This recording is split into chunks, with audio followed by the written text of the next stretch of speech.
Os estatistas têm conseguido que até delivery de comida e serviços simples tenham mais valor no mercado do que um canudo de curso superior.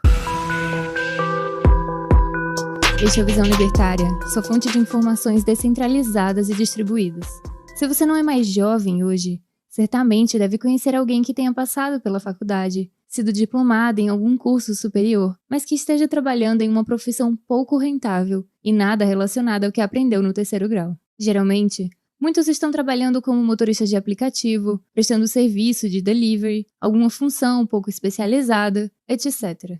É um fenômeno de exemplos cada vez mais comuns ultimamente, e muitos de nós já devem ter se perguntado o porquê disso. Mesmo tendo se esforçado vários anos para ter um conhecimento profissional específico, muitos estão em um emprego que não gostam e que não escolheram, que não exige o quanto aprenderam ao estudar e ainda, para piorar, podem estar pagando o financiamento do curso universitário. A ideia era melhorar de vida, mas infelizmente não foi isso que aconteceu. Sem gastar muito tempo, dá para achar no YouTube muito conteúdo a respeito disso. Muitos desabafos de quem vive essa chatice. Quem tiver um tempinho, veja os comentários dos vídeos. Dá pra ver um monte de gente culpando a ganância das empresas, que, como dizem, só querem saber de explorar o trabalhador. Que quem não queira ser abusado, fique de fora desse mercado selvagem, cruel e desumano.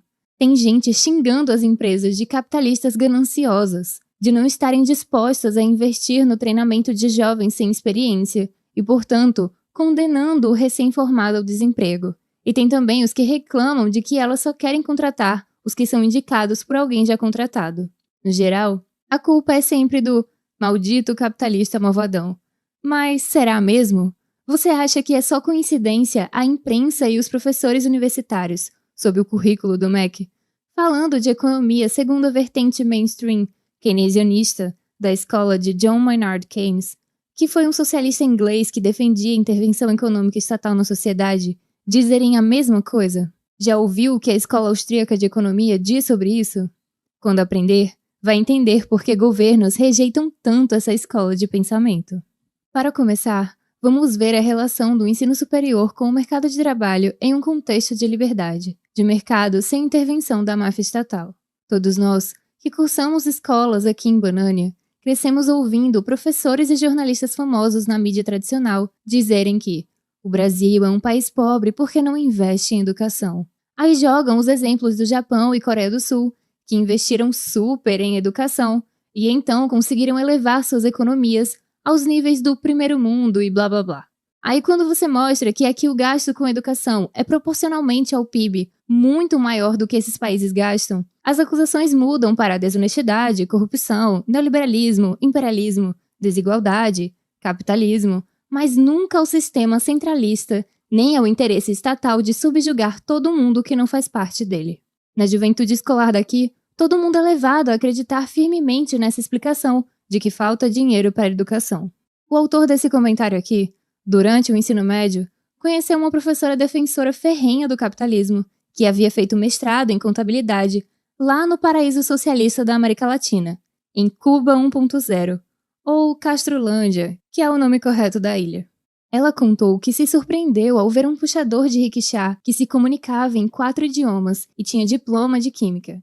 Rickshaw é como uma charrete puxada por uma pessoa, muito usada para transportar pessoas da elite socioeconômica, mais ou menos como os tuk-tuk na Índia que levam turistas. Mas ao contar isso, ela explicou que educação por si só não adianta nada se não houver um ambiente empresarial suficientemente livre para ser competitivo e fazer a economia crescer. O que faz a economia crescer é um ambiente livre de mercado, porque só assim tem espaço para o que é realmente essencial para prosperar, a geração de valor, que só as pessoas, sejam individualmente ou organizadas como empresas, conseguem fazer. A função empresarial, antes de tudo, é ter lucro. O crescimento acontece pela consequência de ter que atender necessidades. É nas trocas que cada parte fica melhor. Como explica o economista espanhol Jesús Huerta de Soto, no livro A Escola Austríaca, a função empresarial nada mais é do que a possibilidade inerente ao conceito de ação humana, pela qual o indivíduo pode perceber ao seu redor quais as oportunidades que ele tem de empreender para atender a demanda das pessoas. A consequência principal de uma ação empresarial bem-sucedida é a geração de riqueza, que na maioria absoluta dos casos, ocorre por meio da geração de emprego, que é uma divisão de trabalho que visa a melhor relação de custo com a mão de obra, remuneração, relacionamento e especialidade. E na medida em que a economia cresce e mais demanda aparece, a mão de obra especializada floresce. Mas precisamos aqui fazer algumas observações. A primeira é que especialização não é sinônimo de faculdade, diploma, selinho de qualidade, cadastro em conselho regulador, nada disso. Existem níveis diferentes de especialização. E dá para saber qual é a relação entre ensino superior e mercado de trabalho no livre mercado? Só os indivíduos envolvidos na tarefa sabem com precisão. Quem pode definir se precisa ou não de mão de obra com ensino superior, pós-graduação, mestrado, doutorado com prêmio acadêmico é, em primeiro lugar, quem quer contratar, porque sabe bem dos problemas que tem para resolver, conforme a demanda que percebe nos públicos que quiser atender. E muitas vezes não importa para quem contrata como o profissional aprendeu, mas sim se ele sabe fazer, o reconhecimento que teve, os objetivos técnicos que alcançou, para mostrar que ele é uma boa opção para ser contratada. E a segunda coisa é que também por meio da função empresarial no ramo educacional, observando o mercado, vão sendo criadas vagas para quem quer aprender habilidades de atuação profissional. E vendo pelo lado de quem vai trabalhar, cada um aprende onde pode e precisa aprimorar conhecimento para então vender a sua mão de obra. Em princípio, cada um é que deve saber se vai buscar isso numa faculdade, em cursos não acadêmicos ou se será sozinho pela prática. Tanto faz. Tudo muito bem, tudo muito bom. Mas aí entra um fator historicamente negativo. A visão irrestrita das coisas que os parasitas públicos usam para alimentar a demagogia.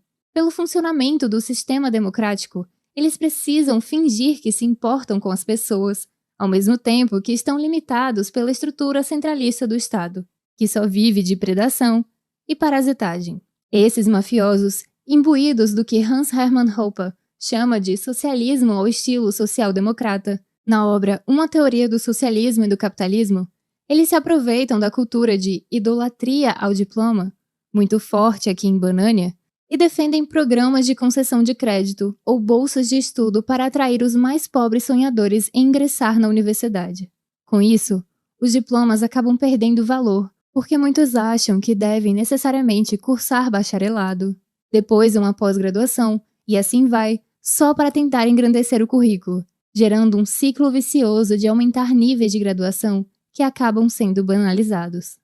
Esse espírito, aparentemente tão bem intencionado dos políticos que acham que universidades precisam de mais verba que o ensino fundamental, faz um desajuste tão grande a ponto de um engenheiro ter que trabalhar como garçom ou motorista de aplicativo para pagar as contas. É que o aumento artificial do crédito estudantil, sem ter havido crise de demanda no mercado de trabalho, estimula as escolas de ensino superior, geralmente as menos concorridas, e também cujo conteúdo é pior em relação ao todo, a aumentar o quanto puderem a oferta de cadeiras na sala de aula, para então conseguir o máximo do dinheiro que o Estado tira das pessoas, direcionando a esses programas de crédito.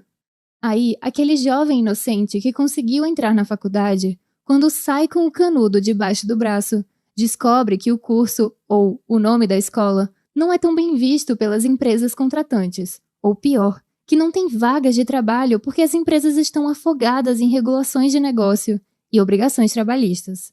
Então ele aprende que o diploma não vale muito se não houver demanda por profissionais em certas áreas. E como ele agora passou a fazer parte do excesso de mão de obra, o salário tenderá a ser menor e as empresas tenderão a dificultar as exigências de seleção. Não é por maldade, é porque precisam filtrar um volume maior de gente procurando trabalho. Aqui rolou algo análogo a isso em 2010, quando a nossa querida Dilma deu grana, também de imposto, claro, aos bancos e mandou zerar os juros de financiamento de caminhões novos. Por conta disso, até quem não precisava trocar ou quem nem era caminhoneiro quis comprar o veículo novo. Era um negoção, juro zero para financiamento diante da Selic a 14% e inflação em 10,5%. Mas e a demanda por transporte? Tinha aumentado para que esses novos caminhoneiros rodassem cheios? Não. Por isso, como tinha tanto caminhoneiro querendo fazer fretamento, aumentou a concorrência entre eles. E o que sempre acontece quando aumenta a concorrência? Isso mesmo, o preço cai. Foi por isso que fizeram greve querendo frete mínimo, por tabela, e isenção de imposto em combustível. Ao invés do Estado sair da frente das empresas para que o ambiente proporcione aumento da concorrência entre elas, e então queda de preços dos produtos e consequente aumento de compras e distribuição, faz o contrário. Gera aumento da concorrência por trabalho. Relação natural. A remuneração pelo frete caiu tanto a ponto de não quererem trabalhar. Quem lembra da greve dos caminhoneiros? Bom, culpa da mulher Sapiens. É a mesma coisa que acontece com os recém-formados. Se não tem aumento de demanda por profissionais, não adianta, e é até pior, haver mais estudantes chegando no mercado de trabalho. Ter muito mais gente que inclusive assumiu o financiamento do curso do que ter postos de trabalho que não aumentaram, dá em subemprego ou desemprego, fora a dívida financeira com a faculdade, né? Agora, acrescente nessa conta as universidades públicas. Elas não cobram mensalidade, são custeadas com impostos, e por isso ficam muito mais concorridas. Os impostos pesam muito mais em quem é mais pobre por conta da tributação de bens e serviços. Aí só entra em faculdade pública quem foi de família que pôde pagar pelo ensino fundamental e médio em escolas melhores por serem privadas. E ainda tem gente que acredita nos professores e políticos que defendem essa máquina de gerar pobreza. Para completar a bagunça, pegue tudo isso e junte com o engessamento sistêmico que faz Banânia ser um lugar super fechado para qualquer um empreender em um negócio, que impõe um monte de burocracias e custos fruto de uma fortíssima mentalidade anticapitalista. A única saída viável para livrar os mais vulneráveis do assistencialismo é a abertura econômica. Só isso é capaz de fazer todos crescerem, a ponto de absorver a mão de obra excedente, pouco ou muito especializada. Só capitalismo e liberdade de fato proporcionam que todas as pessoas fiquem menos pobres. O mundo está cheio de exemplos para provar isso. Entretanto, por algum motivo, e pela propaganda estatal não dá para esquecer, há uma tendência de muitos procurarem carreiras universitárias mais fáceis de seguir, como a turma da lacração, que valoriza história, sociologia, antropologia, comunicação social e tantas ideias abstratas como igualdade, reparação histórica, mais do que economia, responsabilidade financeira e do que as novas tecnologias têm sido mais demandadas. Essa turma, não pelos cursos, mas mais pelas preocupações e pela visão irrestrita e mais estética de mundo, corre um risco de também se perder no mercado de trabalho. Mesmo entre os que procuram cursos de economia e administração, também tem uns com essas visões de mundo, porque aprenderam sempre a acreditar na propaganda estatal de eficiência, de estímulo, de regulação, de justiça, de segurança, tudo centralizado. Eles também podem se frustrar bastante. O autor aqui do comentário, estudante de direito do 8º período, teme um pouco pelo futuro na carreira jurídica, ainda mais por ter que passar pelo monopólio parasítico chamado OAB. Não existe nada que o Estado possa dar que ele não tenha lhe tirado antes. Ele não consegue produzir algo porque é só uma ideia, uma conformação mental, de que um grupo central e pequeno de pessoas podem coagir o resto, determinando regras e usando a força para fazer cumpri-las, sempre levando ao aumento de poder. E por ele não poder produzir, o resultado final é que só pode destruir. Por isso, sempre que essa ideia é aplicada, todos que não estão relacionados às suas ferramentas e infraestrutura tendem a perder. O jeito é trabalhar como puder, sempre valorizar o aprendizado, conquistar funções mais demandadas e nunca deixar de investir em si mesmo, seja para agora ou para depois. Seu tempo é precioso. Invista nele com qualidade. Obrigada por sua audiência. Esse artigo foi sugerido e escrito por Atos Henrique, revisado por Stanley Calderelli e narrado por JJ Liber. Se você gostou desse vídeo, clique no ícone de curtir aqui abaixo e compartilhe em suas redes sociais. Para ser notificado de outros vídeos, inscreva-se no canal e depois clique no ícone de campainha. Você também pode escrever artigos para um vídeo aqui do canal. Acesse o nosso site visãolibertaria.com. Até a próxima!